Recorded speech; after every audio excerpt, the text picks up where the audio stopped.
kuhusu mimi na Mama P tumeachana. Yo, mambo vipi? Leo nipo na mwanangu bwana, Eli Msafi, inakuaje?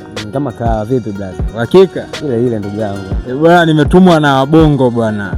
Wanaona uko na modo wako sana. Vipi? Mama P umeachana naye nini? Da. Yaani hata sijui usemaje. Wewe tuambie hivyo.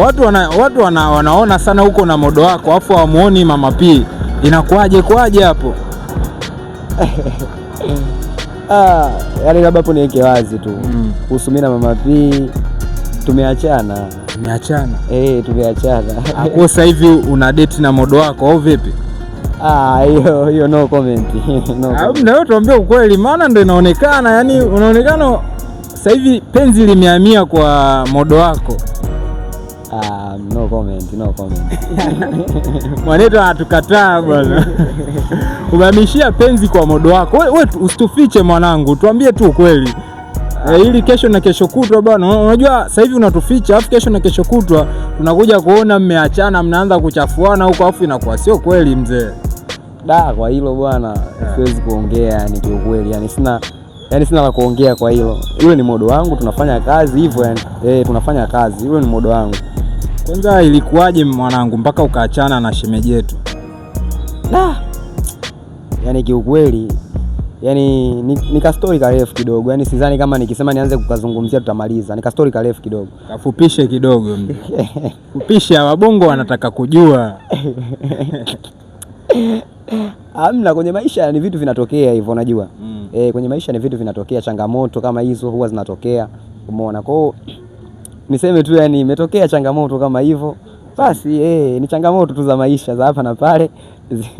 Unajua mlikuwa na moment nzuri sana wewe na shemeji, alafu unapokuja kuniambia hapa ni changamoto, na kati mmepitia changamoto nyingi sana hapo nyuma. Ni changamoto gani mzee imefanya mpaka umeachana na shemeji yetu? Ulimfumania? Kiukweli yani sijui hata niseme nini. Yani nibaki tu kusema kwamba ni changamoto tu za hapa na pale, umeona imetokea kama hivyo. Lakini nashindwa hata kuongea, nashindwa hata kueleza. Ndugu yetu anatuambia ni changamoto, au uliona piskali nyingine zaidi ya Mama P? Sasa hapo nakuwa namkosea yule mzazi mwenzangu. Kwa hiyo siwezi nikakaa nikamzungumzia hata kwa ubaya wowote. Kiukweli yule ni mzazi mwenzangu, umeona, na tunawasiliana. Sio kwamba labda kuachana kwetu hatuwasiliani, tunawasiliana. Kwa hiyo ni changamoto tu za maisha zinatokea hivyo. Sasa hivi mtoto upo naye wewe au umemwachia Mama P? Mtoto yupo kwa mama yake kwa sababu bado ni mdogo yule. Kuna umri akifika kama baba nitahitaji kukaa naye nitamchukua. Lakini sasa hivi upo kwanza na modo wako. Wanangu, mbona swala la modo umelizungumzia sana hilo? Hamna, wabongo si wanaona? Wabongo wanaona bwana mzee uko hivi, yani kila unapoenda uko na modo wako. Modo wako kwanza yuko wapi hapa? Yupo. Alipo leo shopo? Yupo. Nitie bwana tuongee naye, tupige naye story 2-3. Tamuita siku nyingine ndugu yangu. Lazima nataka tujue mzee. Yaani tunataka tujue kiundani zaidi. Nitamuita siku nyingine.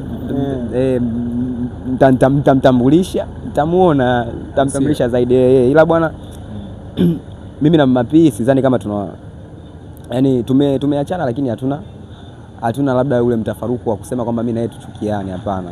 Kwa mliachana kwa amani? Tumeachana kwa amani tu. Na yule ni mzazi mwenzangu na bado nampenda yani. Nampenda kama mzazi mwenzangu yani hivyo.